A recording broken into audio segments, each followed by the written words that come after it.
Absolument. Aujourd'hui, j'organise une réunion avec 6 ministres de l'Union européenne pour discuter ensemble collectivement du rehaussement de l'ambition de l'Union européenne. Vous savez qu'on a des négociations importantes sur le climat qui vont arriver, avec notamment la COP24, et puis on a aussi des échéances au niveau européen, et puis aussi un bilan à faire de nos engagements et des actions qu'on a prises pour mettre en œuvre, en tant que pays, pour mettre en œuvre l'accord de Paris.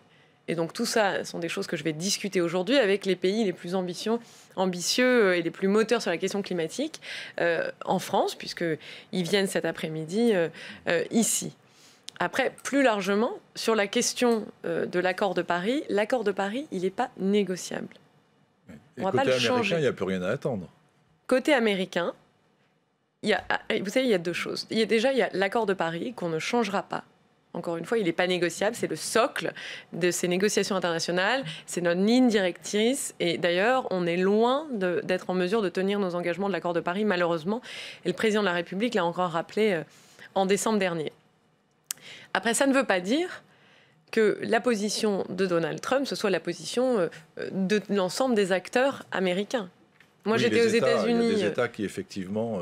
Il y a des États, la Californie, ils sont très moteurs sur la question. Même des États comme le Texas, qui, vu de France, peuvent avoir une mauvaise réputation, entre guillemets.